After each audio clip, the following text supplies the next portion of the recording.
प्रश्न वाली 3.4 का पांचवा छठा सवाल करेंगे। पहले करेंगे पांचवा सवाल, उसके बाद में करेंगे छठा सवाल। क्वेश्चन नंबर 5 जो है वो है, प्रश्न है बताइए एक आयत उत्तल चतुर्भुज या उत्तल बहुभुज कैसे है।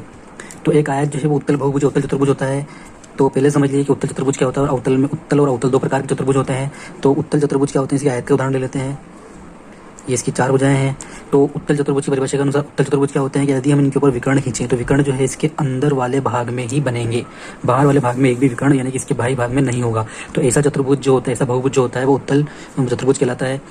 अगर कोई चतुर्भुज इस प्रकार का हो, इसमें 2 भुजाएं ये है, एक ये है और एक ये है, ये भी चतुर्भुज है। लेकिन जब इसके अंदर विकर्ण खींचेंगे हम तो इसके विकर्ण जो होंगे यहाँ से यहाँ खींचेगा और एक विकर्ण जो है इसका बाहर की तरफ बाह्य भाग में होगा।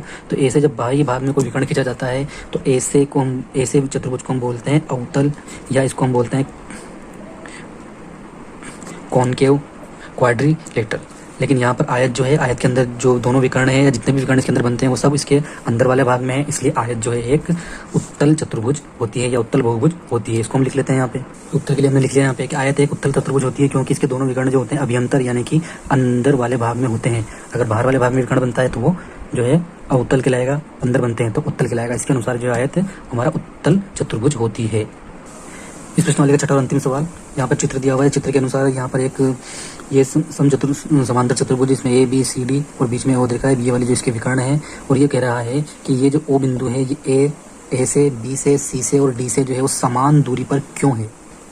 तो जैसा कि हम देख पा रहे हैं कि यहाँ पर ये एक आयत है और आयत की जो आमने सामने की जो भुजाएं होती है वो सम्मुख भुजाएं जो होती है वो समांतर होती है। यहाँ पर हम लिख सकते हैं ए बी समांतर है डी सी के और ए डी समांतर है बीसी के, यानी कि यह एक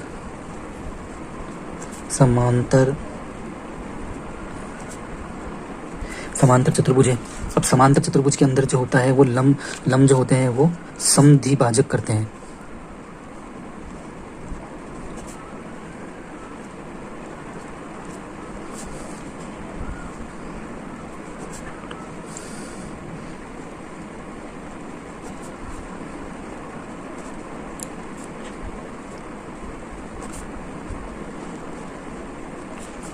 तो समांतर चतुर्भुज के जो विकर्ण होते हैं परस्पर समद्विभाजित करते हैं, एक दूसरे को काटते हैं तो परस्पर बराबर भागों के अंदर वो बांट देते हैं। इसलिए अतः यह हम लिख सकते हैं यहाँ पर, इसलिए यहाँ पर ए वो जो है वो ओ सी के बराबर है और ये बी ओ के बराबर है और ये बी ओ जो बी डी के बराबर है, यानी कि ये सब आपस में जो है वो बराबर है। अगर ये जो है 8 सेंटीमीटर के दो विकर्ण 8 सेंटीमीटर के, तो जब ये परस्पर समद्विभाजित हुए हैं तो ये सब 4 में बढ़ गए थे। ये भी यहाँ पे 4 सेंटीमीटर, ये भी 4 सेंटीमीटर, ये भी 4 सेंटीमीटर, ये भी 4 सेंटीमीटर, यानी कि ये इसका मध्य बिंदु है और ये सब जो है आपस में बराबर है क्योंकि ये एक समांतर चतुर्भुज है और समांतर चतुर्भुज के विकर्ण परस्पर समद्विभाजित करते हैं, यानी कि विकर्ण को 2 बराबर भागों में बांट देते हैं, बराबर भागों में बांट देते हैं।